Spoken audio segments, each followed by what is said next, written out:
Goedemorgen.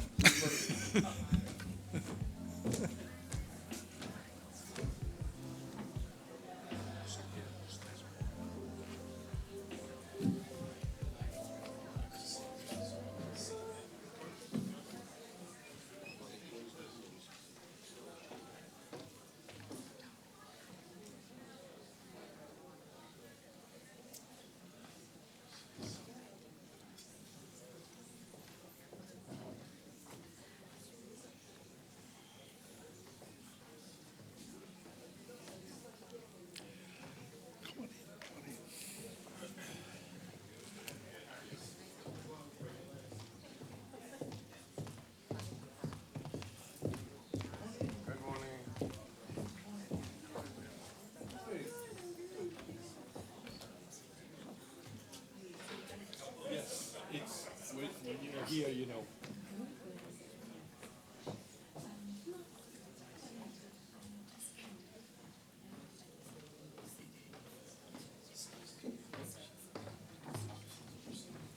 I just make a few announcements before I leave the floor.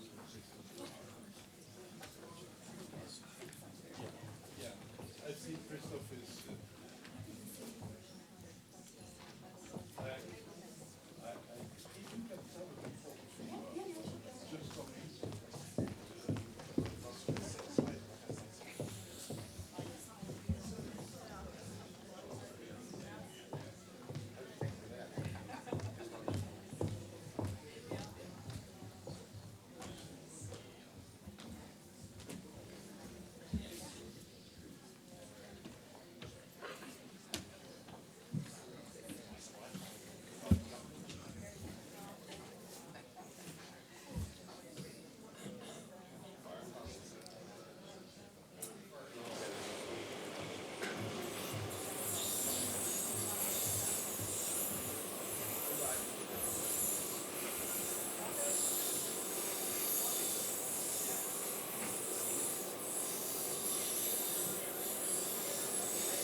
It's a morning session curse that we never start on time.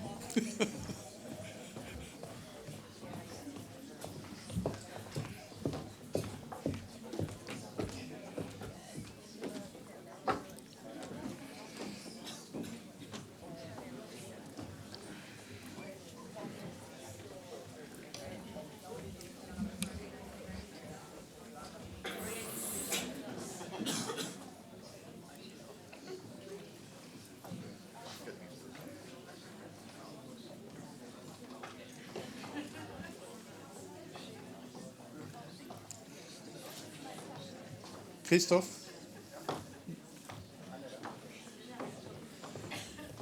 So before I let Kristof start the first session, I have just two practical announcements to make. The first is after this session, which is plenary, as you see, we will split in two, and there is a room upstairs. This room can be reached through this door when this is not occupied. Otherwise, there is stairs just behind the reception desk. So if you want to go to the small room, that's upstairs.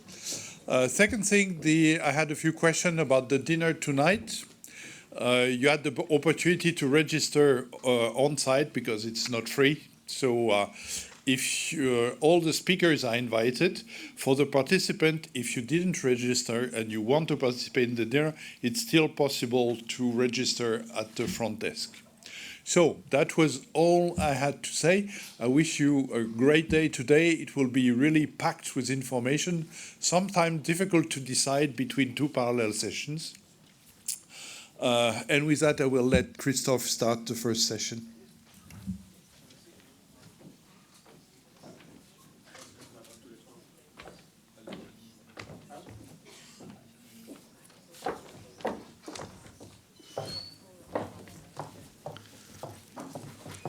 just sit down. Hello, everyone. I'm just going to quickly introduce myself, and then the speakers will introduce themselves. I think that's easier. My name is Kristof van Quathem. I'm a lawyer with Covington and Burling. I've been specializing in data protection for about 25 years with a focus on the life science sector. Maybe my panelists can introduce themselves. Anne, Maria, very quickly so that people know who you are. Thank you. I'm Anne Bahr. I'm privacy officer in the patient team of Sanofi. Hello, I'm Maria Christofidou. I am a legal and policy officer at the European Commission, but I am here as my capacity as a PhD researcher at U-GENT. Thank you. So the presentation today will focus on secondary use of health data. We'll focus, at least myself and Anne, will focus on a commercial context. So less a hospital, more clinical trials. I will set the scene, just reminding everyone of kind of the legal framework under the GDPR for secondary use in health data and the questions we have. And that will be the springboard for Anne to talk about the practical implications of that for a big pharma company. And Maria is going to focus on the question of broad consent or consent and data altruism. And you'll see that fits very well with my presentation, which I only have one slide. But it's one we can probably talk about for an entire day. So secondary use of personal data related to health. So very clear from the beginning, I'm talking about personal data. I will not talk about anonymization, pseudonymization, or anything like that. We are processing personal data. And we are reusing personal data. So obviously you always start with a primary use. As someone today said, that's very important. And indeed, you have to put it right for your primary use. Give the right information. Have the right legal basis. For health data, as you know, a legal basis under Article 6 and Article 9, as the European Court has said very clearly. So then you have your data, then you engage in secondary use. Secondary use, so use of that health data for a different purpose than the original one. And we'll focus here on secondary use in the area of scientific research. So what are the possibilities? Now, broadly, you have two possibilities. Either you have consent for that secondary use, or you don't. If you have consent, then very quickly in the context of secondary use, you'll have the discussions about how precise does the consent have to be, and all the questions related to broad consent. Now, Maria is going to talk about that a little bit more. I'm not going to say too much about it, other than the fact that it raises many questions, that broad consent. It's hard to reconcile with the GDPR, despite its recital. Some of you may have seen German guidance from 2 weeks ago, I think it was, on international transfers in the context of scientific research. It has a long section on broad consent under Article 6. If you read that, then I think there was a lady yesterday saying, let's get rid of consent. Well, I think if you don't get rid of consent, the regulators will make sure that you get rid of consent if you read that paper. It's totally impossible to comply with. But I won't say more to that. I'll leave that to Maria.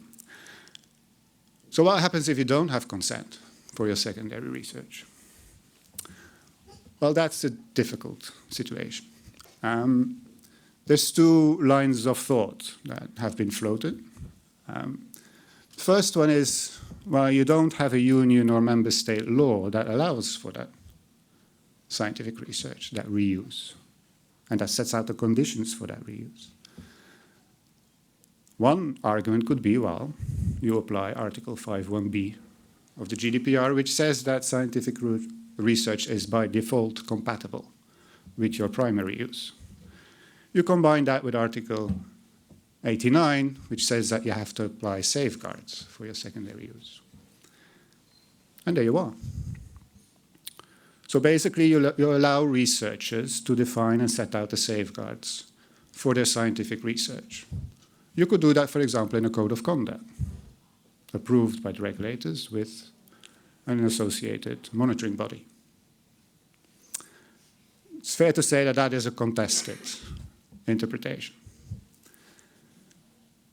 The other interpretation, or the other avenue, is you have a union law or a member state law that actually creates the framework in which you can do scientific research. And there are such laws. I mean, we have EHDS. We had a discussion yesterday, and I think I'll have to insist here that EHDS creates a very clear legal basis for the sharing of personal data by a data holder. It's more than a legal basis, it's an actual obligation to share. As a data holder, you have no choice to share. That's the crux of EHDS. If you undermine that, you can bin the EHDS. It's the most important aspect of EHDS, that obligation for a data holder to share if a data user obtained the permit. The AI Act contains legal basis to process health data. Specific provisions on bias or against bias allow you to process health data under strict conditions. Specific provisions on sandboxes that allow you to process health data, again, under strict conditions. So these are union laws that allow you to process health data for secondary use in research. There's not too many of those union laws. Of course, EHDS will be a very important one. Aside from union laws, you have national laws. And we are in France, so I did have to mention MR004, of course. It's a CNIL decision, but if you read the GDPR, the concept of a law has to be interpreted very broadly. So we can probably say that MR004 is a law for purposes of the GDPR. You have other national laws, and Anne is going to talk more about those national laws and divergences and how that affects how a company operates and engages in secondary use of data. It does raise a lot of problems because obviously those national laws are not harmonized. They all impose different requirements. Anne is going to talk more about that. We also have an important problem of applicable law in these cases because these are national laws. So when do they apply and to what do they apply? If I do a clinical trial in Belgium and I collect data through research sites in France, Italy, Lithuania, Germany, and I want to engage in secondary use, is the French rule applicable? But French law is very clear about it. It is. Whether that's compliant with EU law is a different matter. Are the Italian rules applicable to me in Belgium if I want to engage in secondary use of that data? I'm not so sure. One of the problems there, and it's a structural problem of the system that we have, not only in scientific research but in general, is that with the directive we had an applicable law rule. It was in the directive. Because it was a directive, you would have many national laws, and then you had to have a rule saying which law applies when. When we moved to a regulation, that rule disappeared because it's a regulation. It's directly applicable. You don't need a rule on conflicting laws. But obviously, it's not a real regulation. If you look at the German implementation, it's just very funny. If you read the executive memorandum that comes with the proposal for the German law, it actually says black on white, it's a regulation, but it's not really a regulation. That's why we have 27 national data protection laws. But those data protection laws no longer contain an applicable law rule because there's none in the GDPR. So when does a national law apply? Again, the French rule is very clear. It applies always to every controller wherever you are.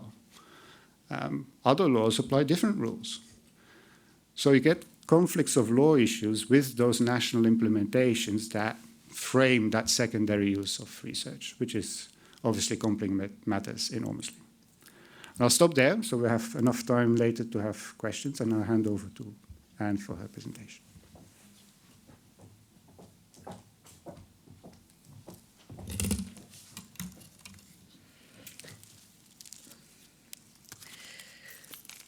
Thank you for the slide. So I will present you the operational side of the secondary use.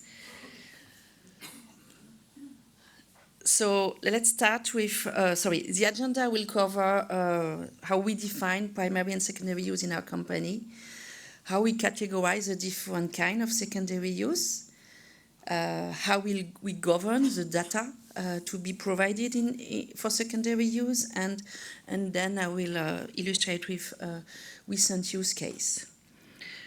So in our company, we define primary use as what is planned in the consent for the study conduct and in the protocol.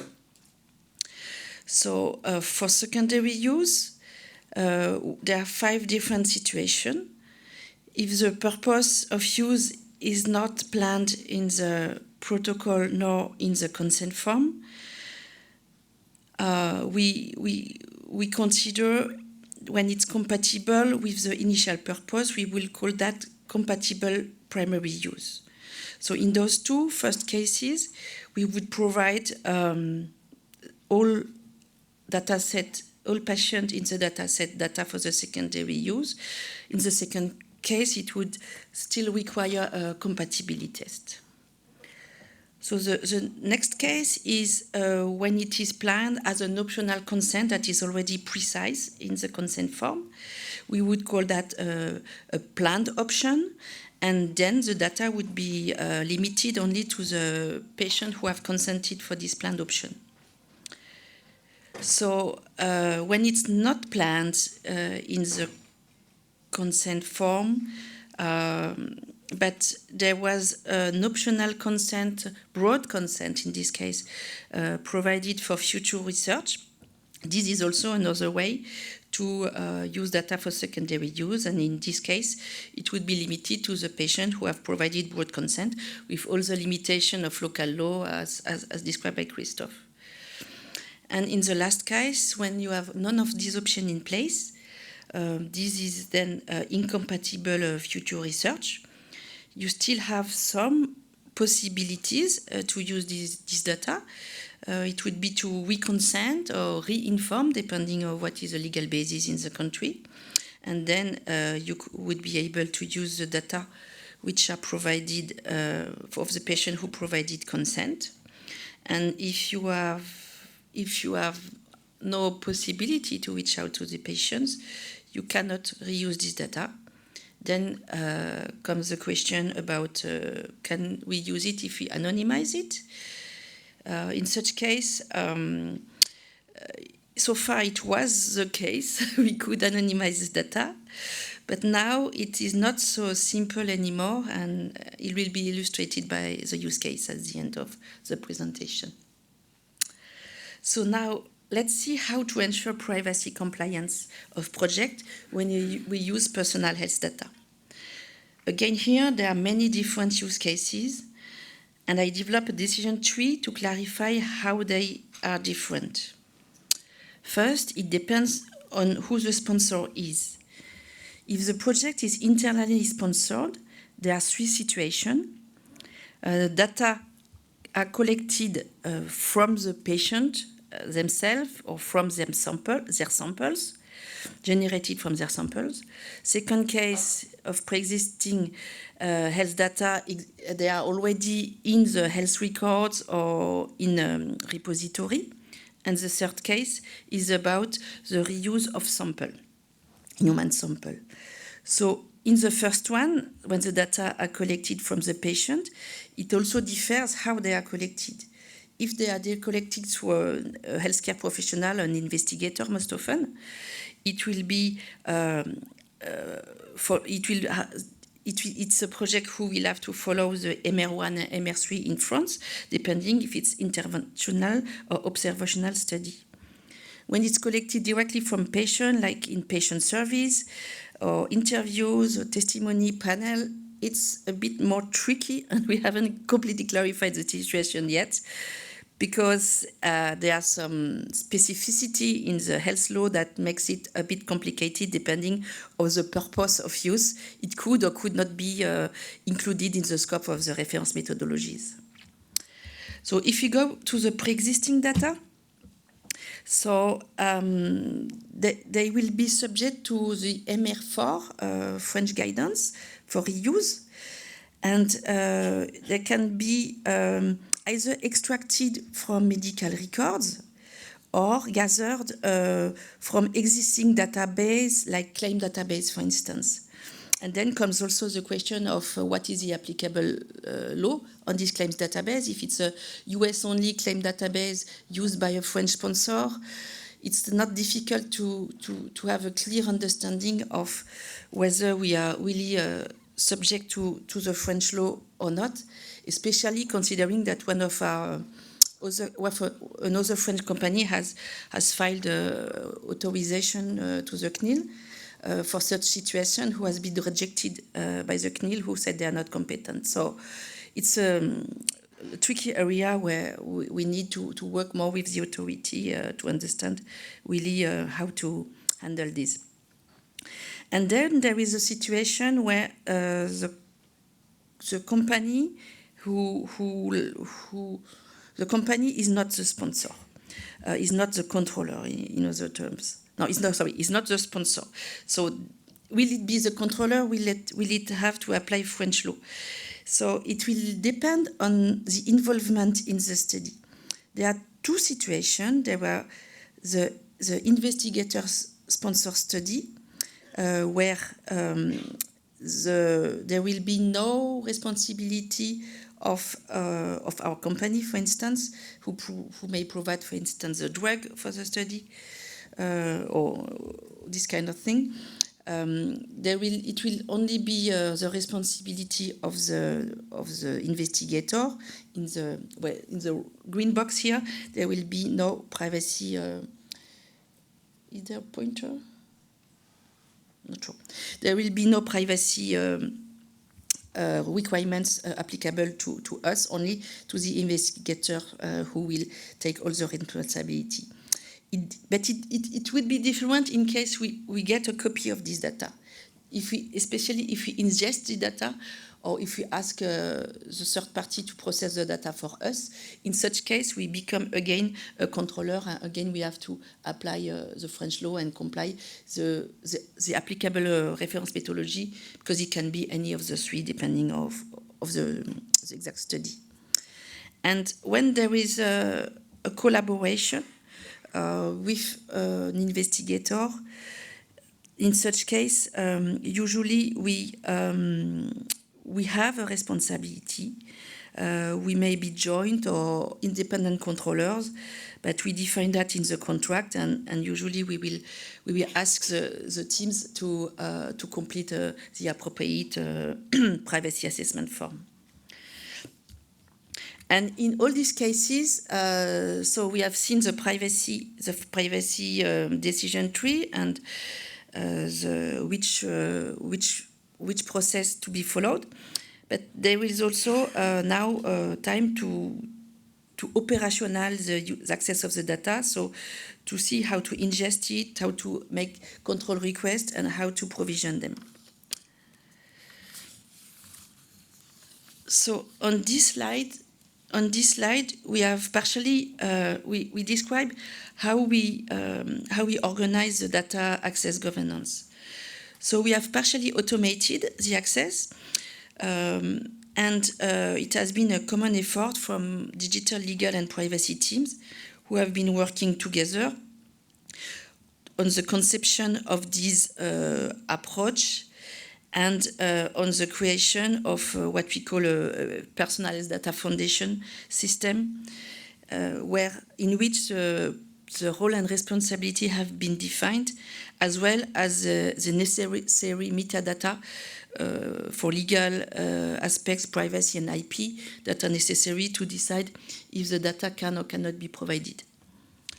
So then when we receive a data set, the legal team has to transform the terms that are included in the contract, the license, or the privacy notice into the appropriate metadata for privacy and others, in order to be able to govern through this tool the access and use of the data. Then the scientist has to, when he wants to in order that this data set can enter in the foundation, it is a scientist who has to define the ingestion details by completing the appropriate form in order to generate the associated metadata in link to the dataset. And when the user, the same or another, want to consume the data, they have to make a data request access, which will based on these metadata associated to the dataset of interest, and also based on the training records and other elements that are controlled in the system, deny or allow the access. It is not fully automated. It is authorized upon the final approval of the data owner. Each dataset has a data owner who needs to verify that the purpose and other elements are aligned with the limitation of the dataset coming from the contracts, the consent, or other terms. So now if we look at the process from a larger angle, the end-to-end governance requires additional steps. So when the data are not anonymous, we enter in the data governance process, and we have here the privacy assessment that we defined earlier. And but it's not all. We have other privacy steps to be verified. We have to make sure that if we have a service provider, that he is qualified. We ask for qualification per service. This is quite hard to do, but it is necessary because the data flow, the tools to be used, the country where it will be done, the protection measures, everything varies per service. Data management is not managed the same as pharmacovigilance or patient recruitment, so we need really to do it per service, and that's the most difficult task, most heavy, let's say. Also, each vendor has to go over a due diligence, a global process, the same for all vendors, where there is also a privacy part common with cybersecurity, quality, GXP in some cases and others. That's done once per vendor. We also need, of course, a DPA. It's usually once per vendor if it's based on the appropriate service and data categories to be processed. And we need also to make sure that privacy notice was provided at the time of collection, as we saw yesterday. And so this could be covered simply by the responsibility of the provider in the contract, or our task, depending on how the data are provided and how they have been originally collected. So on the next slide, we will go into this specific use case. As I presented in the first slide, the anonymized data are not normally subject to privacy laws, but in practice, it's not so simple. Here, it's a situation where we have developed an informed consent form for a global randomized clinical trial, so an interventional study, which was multi-country and involving Belgium. It's important to know that our ICF structure is parsed in two main parts. The study part, which is really about the study and the purpose of the study, the primary use, in other words. And this part contained also, for transparency, a notice that it could happen that the data are being anonymized and shared with scientists to conduct scientific research. And we have the second part, which is about the optional consent for future research, for which each patient can agree or not to consent to. And the ethics committee has asked us, was not in agreement that we provide notice about anonymization, only notice about anonymization in the main part of the consent form, and he required us to either remove the notice about anonymization, and we disagreed because this is for transparency that we put it. We cannot just simply remove it because we still have to anonymize and share. And so the other option they provide us in the second round with them was to ask for consent for anonymization. So why? Because they consider, they have the absolute approach. They consider that if the data cannot be considered anonymized if the controller has a relation with the holder of the original dataset, which is really jeopardizing the concept of sharing of anonymized health data, especially as our industry has committed to do in the transparency principle of the FPA Pharma principle for responsible clinical trial data sharing. So to conclude, I would say secondary use is still a gray zone in practice, not only in practice. I see the lawyers have also very difficulty to make it clear. We hope that alignment between the different authorities will happen, and to get there, it's important that both the private and the public scientists take parts in the consultation. There are several that are open at the time, and other meetings organized by the governing body, because it's important that we make rules that are operationalizable, and that we can do good research in Europe as it can be done outside of Europe. So we should not restrict in Europe the things. As soon as we have the good safeguards in place and the good purposes, I think we need to have a way of working that is aligned with patient expectation and research needs in Europe and elsewhere. Thank you.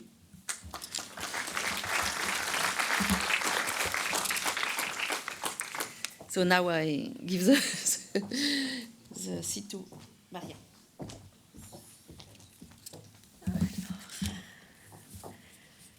Hello, thank you very much for having me, and thank you for the introductions.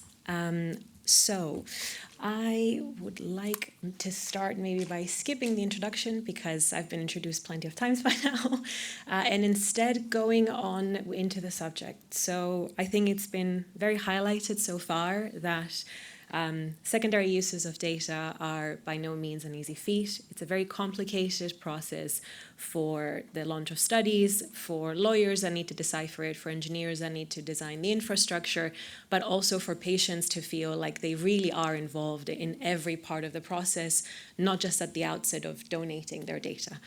I will not be too focused on the lawful basis. This is just to highlight that how the GDPR sets out the process, but then also then the myriad of guidance that have come since its introduction.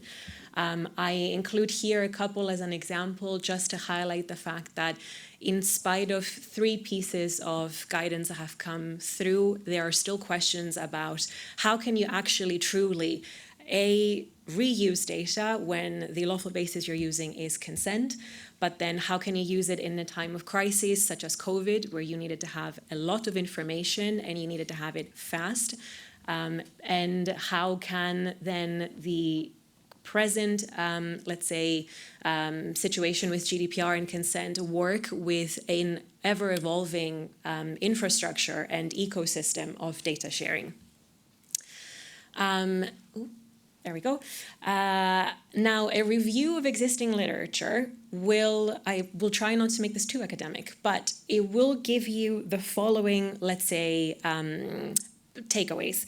Firstly, as also highlighted before, there is a very clear tension when it comes to the obligation to meet a threshold for consent, but also then the practical nature of research and reuse. And this is particularly visible where you may not be certain of the exact purpose, or the purpose of the research might change. Secondly, the uncertainty that is left on how actual health research is supposed to be conducted, taking into consideration not just GDPR, but the other relevant instruments that you may need to take into account depending on your particular project. Not to also add into the mix the ethical considerations that come with conducting research in a particular area. Of course, the clear need that future guidelines that may come from the EHDPS, the EHDPB, or the co-legislator needs to remove as much of this uncertainty as possible, and also how vital to address these 3 points are for the eventual success of the EHDS, both in its function, but also in the future uses that this can serve. I am in here inserting a quick slide just to highlight an instrument called the Data Governance Act. I will go through it very quickly, but just to give the highlights, the Data Governance Act is a piece of regulation which is meant to complement the GDPR in the sense that it adds a governance layer that is aimed to make the reuse of data trustworthy and operational. It sets out a voluntary model of data sharing. It introduces a concept of data intermediaries that are meant to facilitate the data sharing or the reuse of data without actually exploiting the data themselves. But also it highlights the concept of data altruism and the establishment of data altruism organizations, which are organizations that are meant to enable the sharing of health data for the purposes of research, for example, with an altruistic nature, meaning that this is done for the common good. As a very personal opinion and through my own research, I will go to it in a second, but I have found that this could be a very promising concept. As highlighted just before also by the two speakers, but also as discussed during in literature, but also conferences such as this one, the actual practical applicability of consent is not an easy form where you need to do resharing of data. It is not very easy, and therefore it could be the case that the introduction of data altruism as a concept, not taken as a lawful basis, but just as an, let's say, enhancing framework that could be used, could be a way that the issues that the consent may offer are to be addressed. Now, how do all of these instruments play together? This, of course, is only just highlighting these three. Now, this is a kind of a part of a larger ecosystem where you have the EHDS, that is, of course, a more sectorial regime. It has rules on health data access and the overall framework. Then you have the Data Governance Act, which, of course, as I said before, can complement this, either through the use of data intermediaries, which can complement the structure, but also through data altruism, where, let's say, health data is available, let's say, patient-led registries or particular type of projects that fall outside the sharing schemes. In any event, a registered data altruism organization could become a data resource, which could then fund data and insert data into the EHDS.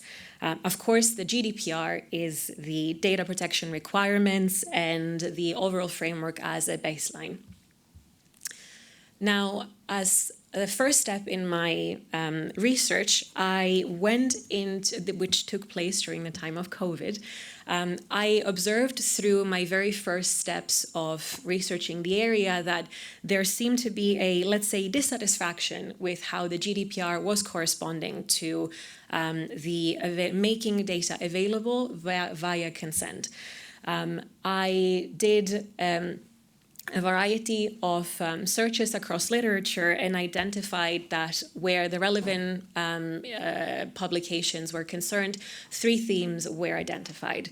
Of course, there was the GDPR critique as to how efficient or not efficient GDPR was, and the lawful base of consent was when you put it through the stress test that was COVID. Secondly, the ethical considerations that always had to be highlighted, particularly during the time of COVID, when it came to data sharing and making data available. But also then the concept of cross-border transfers outside the Union. This was, of course, a worldwide pandemic, and any information that came in or out was always of use and value. In terms of findings, apart from the fact that indeed COVID was a stress test that did showcase particular gaps that should have been addressed in national healthcare ecosystems, but also as a union, it showcased that perhaps consent in itself, hence also the guidance that came from the EDPB during 2020, needed additional information on how it should be put into practice. The GDPR has in many cases been applied effectively, that is true, but there were limitations and ambiguities on how this was supposed to work with national systems, where you talked about cross-border within the union or out of the union too. And that in any event, further research and guidance and reflection needed to happen. Now, as part of my second paper, I took this one step further, and I went to look into how these gaps that were identified could and what these ambiguities particularly were in practice and their application in real life. I then went on to also examine whether the Data Governance Act, which was then shortly introduced and adopted, could actually address these and offer some sort of a solution. But lastly, I also wanted to look into, in practice, how are these gaps actually tackled by practitioners out there, whether that is a project or whether that is the practices that a particular organization uses to or proposes to use to address these gaps. Now, as you can see, I've divided these into three categories. Firstly, again, is about the consent criticism and critiques. Then it's about the consent models and data in altruism as a concept. And then lastly, it's the actual proposals. I mean, in terms of the very first category, again, confusion and inconsistencies when it comes to the implementation across many different settings and jurisdictions, whether that be an ethics committee or that is a biobank. Then, of course, there's tension between the ethic norms and then a more stricter reading of the GDPR consent. I mean, from research, the ethic norms tend to more favor a blanket consent type of approach, but depending on the practitioner, you tend to maybe read and have a more stricter approach to how you apply consent. But then, of course, the idea that researchers, because of the complexity of the ecosystem, choose to have a more consent or anonymize. If consent is too complicated and it's too many hurdles and there's a deadline or there is a project, better to anonymize and not have to think about it. Of course, this is no longer an option when you're talking about data that are, let's say, images, or it would render the data in itself and its use slightly less useful in your final research. Now, the consent models on data altruism, I found this particularly interesting. It could be because I came from a purely legal background, and venturing into this, I found that people tend to use many different terms when they actually meant the same thing. In research, there are in fact 13 different consent models, varying from dynamic consent, meta consent, blanket consent, and broad consent, just to name a few. These all have different terminologies as to how the consent is applied and interpreted. But also the idea of data altruism in itself, there seems to be a fragmentation as to what data altruism was, in spite of there being a definition in a regulation. There seem to be overlapping terms like data donation, and data sharing that were used prior to data altruism being introduced as a codified content in a regulation. But also then there were queries as to the usefulness of data altruism once the proposal was made into regulation, but also how this was supposed to work in practice with the existing ecosystem, because the slide I shared just before illustrates how it's all meant to work together in perfect harmony. But in practice, I think most people can agree that things that are explained are not so easily put to practice. Lastly, when it comes to the legislative and normative standards, the approach there, as suggested, could be that you could have a GDPR compliant broad consent model. This could be a template that is then shared more widely for most people to use. Of course, the coordination and stakeholder engagement, whether this be from patient-led initiatives or organization-led initiatives, but then also the technological and procedural tools, where you have the idea of electronic e-consent and the consent matrix or dynamic consent kind of tools that enable you to be able to monitor how consent is developed. I will try to wrap it up very quickly. This is just to illustrate, however, that in practice, data altruism and data altruism organizations have not really had the success that I hoped, but also that others envisioned.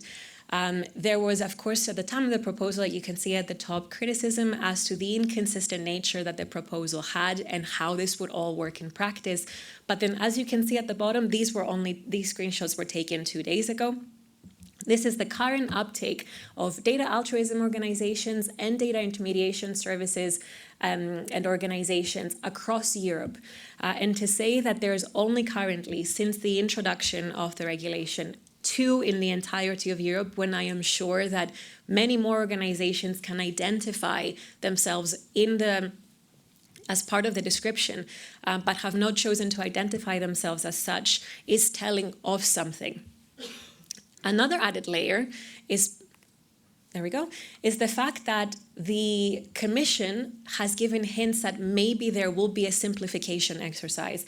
This is taken from the Data Union Strategy, which is meant to come out in Q3 this year.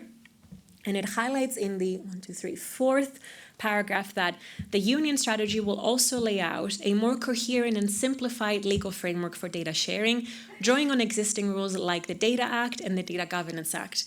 Now, there's really not much guidance as to exactly what this means. There was a call for evidence for stakeholders to submit their information at the middle of this year.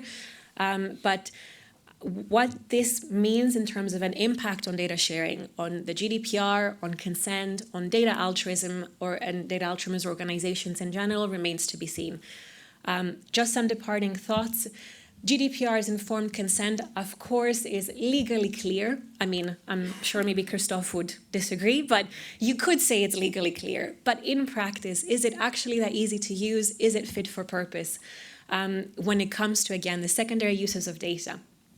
Its success, regardless, hinges on the clear governance and harmonization. There are many conceptual and operational challenges that still need to be addressed, whether this is in the overall general ecosystem, but also considering data altruism. There is, in any event, however, an astounding lack of representation of patients' voice in this.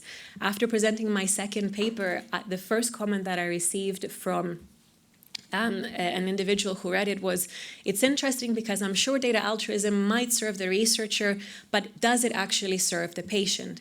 Is this something that actually was designed with patients in mind, which I think echoes in a variety of pieces of legislation that then we put into practice.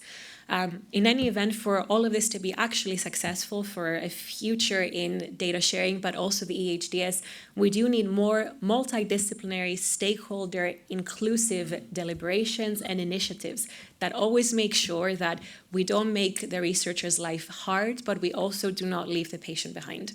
Thank you very much.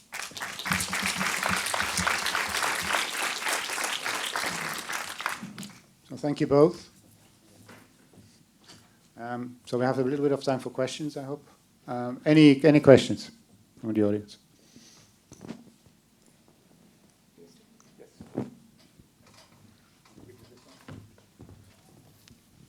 Thank you. Really, really interesting presentations, and really, so complicated that it's got my head spinning a bit, which is reasonable. I'm interested in patient rights, and I wanted to ask a question which is not really a legal question, but almost a philosophical, ethical question. Are we in danger, as we travel on this, triggered in fact by Maria's last slide, of imposing on patients the rights that they are obliged to have, instead of allowing patients to exercise their own rights about what they want to happen with their data? So, do you see what I mean? Are we imposing the rights that we are obliging patients to have instead of letting them actually have their own say? I'll take a first stab at that, and then I'll probably hand over to you. I think basically it goes to the question of almost of the opt-in, opt-out question in EHDS. If you go for an opt-out system, you require people to exercise their right. You also impose on them the obligation to exercise their right. If it's an opt-in, then if they don't do anything, nothing happens, so they take the initiative. I think that's a fair question, and it's an ethical question, but it's basically a question that the lawmaker decided in the case of EHDS. You will have to grab the rights that you have and use them. It's on you to do it. And yes, that's an ethical question, but as far as I'm concerned, it's one that has been taken at the place where it should be taken in a democracy. That's the European Parliament and the member states. If they decide that, they had a lot of discussion about that. I think that's perfectly reasonable to take that decision there. Again, I think that's probably a very legalistic answer, but that's how I look at it. Although a legalistic answer, I think it's a very valid one. I would say that where if you were to look at things like isolated incidents, I would say no. Because yes, okay, you can have, this approach with EHDS, but that doesn't mean. But then I think when you see things from a macro scale, I think you indeed make a very valid point. It is difficult to argue against the idea that you only really get as many rights as you are offered. And if there is a very clear legal framework that only allows you truly to have 5 options, you can only really pick the best of 5. But in theory, patients should be, this is why I also highlighted before that patients should be from there at the outset, because at the end of the day, the data that we keep going on and on is their very personal health information that at times they freely give for research. So to only really allow them to have 3 options and to pick the least bad of the 3 is not really, I would say, consent compliant, because can it truly be freely given if you only have 3 options? Just one thing to add, because there's a lot of discussion about the ethics versus law. To me, what we have with EHDS is a discussion about ethics that has been translated in a law. And therefore, I don't think it's appropriate even to, I'm not saying it's appropriate to raise that question again. Everyone can raise any question they want. But I think it would be inappropriate to challenge it again. It's been decided. That's it. Let's move on. I can't see the lights on it. Thank you for your very interesting presentations. I have a question concerning the EHDS and the legal grounds. Kristof, I think you said that there are obligations of the data holders to provide the healthcare data, and I fully agree. But don't you also think that the data users could still need a legal ground, ex Clause 6 GDPR, if the data is not anonymized? Yeah, I see you nod. I think it follows from 67 clause, section 4 of the EHDS. And I'm wondering whether with the secure processing environment, limiting the possibilities to connect the data again to other sets of data because there's no download involved, maybe anonymization will become more easy, as you can really control the context in which the data is analyzed. Thus, maybe the EHDS will make research possible, even though there is no consent, but maybe we still need the consent for these other situations where there's so much data involved. Yeah, actually, I already see you nod, so I think you agree. But it's a very good question, and it's one that I think has been resolved, but not in the best possible way. It was very interesting. If you looked at the Commission proposal of the EHDS, it had a big recital on legal basis. And it basically said, well, the legal basis for the data holder is clear. There's an obligation to share data. That's an obligation under the law. That's your legal basis. There's a legal basis for the EHDAP to collect the data and to share the data with the end user. Again, EHDS is the legal basis for that legal obligation. And then for the end user, it said, well, the legal basis will probably be legitimate interest. But nothing on Article 9. So for the data holder, they had Article 6, Article 9, EHDAP, Article 6, Article 9, end user, Article 6, and total silence on Article 9. And that's when we said, well, wait a minute, that doesn't make sense. It doesn't make sense for the end user to start finding a legal basis under Article 9 for the data they want to have, because that's just going to be impossible. If you want data from France, Belgium, Italy, and Spain, and you want to link it, and you suddenly have to comply with all these national regimes to obtain the data or to obtain access to that data, that's not going to work. I compared it to building a very nice candy shop, but forgetting the front door. Basically, not get to it. They solved that in the sense that they changed the recital, saying that the EHDS is also a legal basis for the data user. So it's clear that from the recital, and it's only a recital, which is unfortunate, but it does say it. It says also for the end user, the EHDS is your legal basis to process health data. So as an end user, you will not have to shop around finding derogations in national laws to get access to the health data that you're accessing. Again, it's not an ideal solution, but I think under the circumstances, it was the best we could get.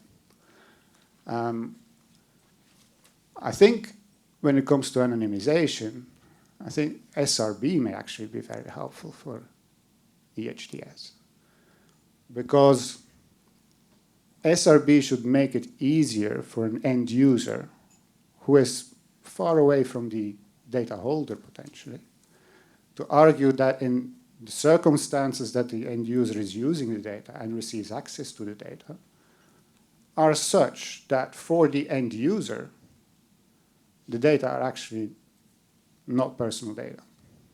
They may be personal data for the data holder, for the EHDAP, but not for the end user. And if we can rely on that argument, that would actually open up a lot more data for end users, because they would not have to explain why they need access to pseudonymous data, because it's not pseudonymous to them. It's anonymous to them under SRB. So you open up broader sets of data for end users if you can rely on SRB, and if the context is sufficient to rely on SRB. Now, obviously, it's going to be in case-by-case assessment each time, but given the framework of EHDS and all the conditions and the secure platform, the control that you have as an EHDAP over the data that you make available, I think there could be situations where SRB could be used usefully to make more data accessible in an easier way to end users. I hope that answers your question. Thank you for the very interesting interventions, and also very depressing interventions, I would say. So I don't know how many people die each day because in Europe, because data sharing is so complicated and because data exchange is so complicated. But I'm sure it's a lot less that if regulations were applied strictly And the problem is there are people applying the regulations more and more strictly. So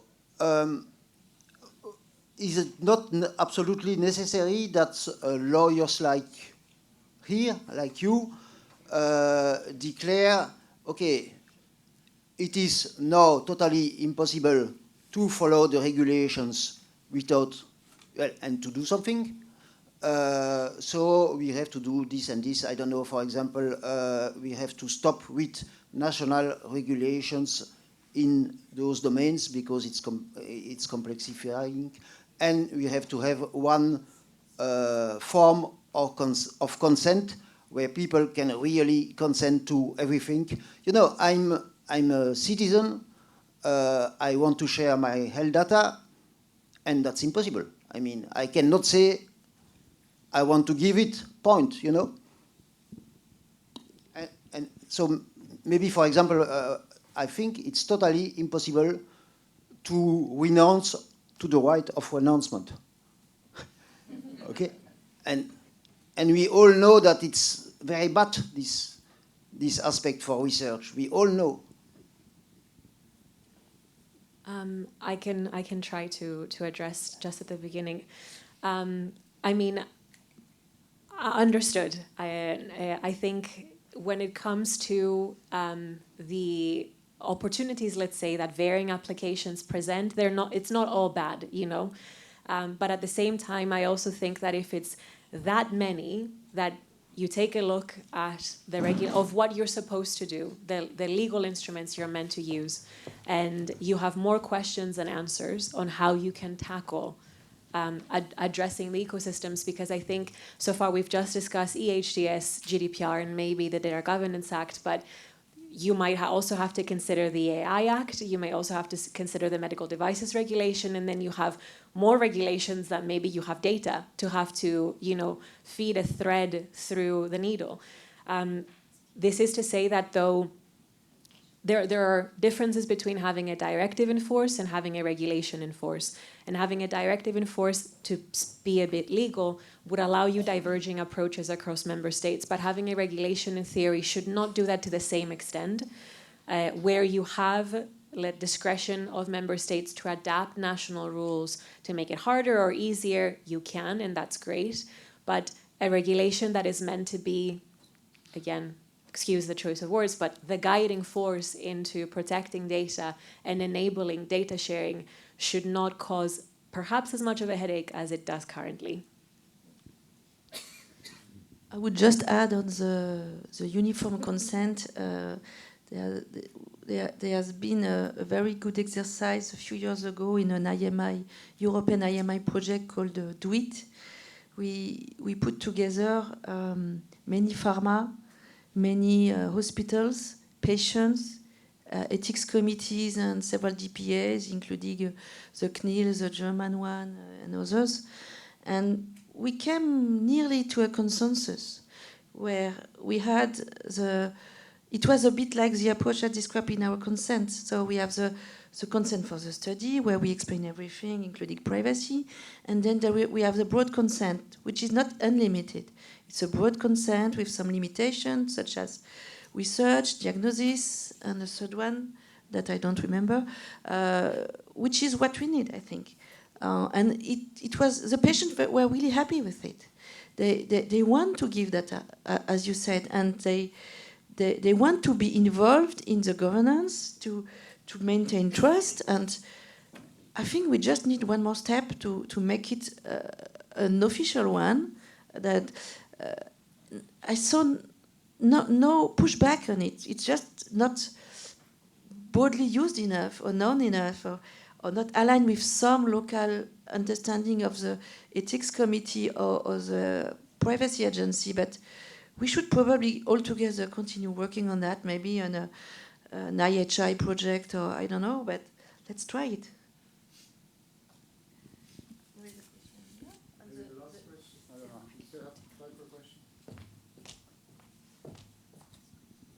Thank you. This is Xiao from URTC.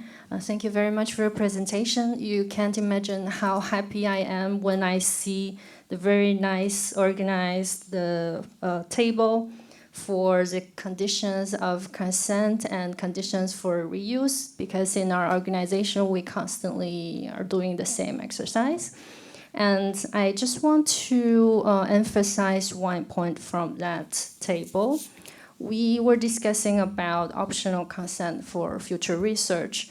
And obviously we are talking about, and all consent status, we are talking about informed consent here. And I have to say, in our practice, the optional consent for future research in some member states, the ethics committees consider this as a validation of the legal basis for your secondary use, which I don't agree, but I could also see their concerns. So I'm wondering if you could elaborate more on that. And also, would you consider the optional consent for future research more as an ethical safeguard, or you think it can combine the broad consent concept in the GDPR and serve actually as the legal basis for your secondary data use? Thank you for the question. So I have to say I'm not a lawyer, so I will respond from a privacy expert point of view. I'm a biologist by training. So first, in France, we do not need consent for future research. We can use legitimate interest and the scientific exception, but we do consent to ensure patient made this choice, and it is not sufficient because the broad consent is too vague. But we are lucky in France also, and it's a bit also coming in other countries. We have a platform to provide global notice. So, because I think broad consent goes with opt-out. Unless there is an obligation, you should be able to opt out if you consider that something goes wrong with the data, as long as not anonymous. So it's important to develop the information platform and the opt-out platform all together with the broad consent. I think if we have the three together, we respect the choice of the patient, and we respect the need of this data for research. I think it's a good equilibrium. And also the transparency, right? Yeah, and it allows transparency. But the requirements, at least what French hospitals do, is not very detailed. I think patients do not want to have details on the protocol, etc. They know these, for instance, the cardiology of this hospital is using data of the patient for research of, I don't know, a side effect of a drug, and that's it. Or even not which drug. So that's enough, I think, at the first stage. They know the hospital, they can get to the DPO of the hospital to know more. So I think it's a good way, not to provide too much information either, but to give an opportunity to find the link. I have to stop because otherwise the coffee break will be too short. I have just 3 announcements to make. The first, most important, the next session, so we'll split. In this room, there will be workshop 1, which is the oral communication continued, and most of them are about secondary use, by the way, so we continue. In parallel, there will be a session upstairs on health research data and international data transfer between DPAs. And following, in this room, we'll speak about GDPR compliance through certification and code of conducts. And upstairs will be innovative clinical trial design using EHR data. So that's for the next. After the lunch break, there is a mistake in this document, but the web version is true. So workshop 5 is how to apply GDPR in practice to cassette studies with Anastasia. And that was it for the announcement. Now I have a last announcement to make. One of our colleagues lost a Nike bag yesterday. She was at Clifford Chance at the cocktail reception. And if anybody has seen a Nike bag, please contact us or the reception. So she has a lot of stuff in there. So thank you very much and enjoy your coffee break.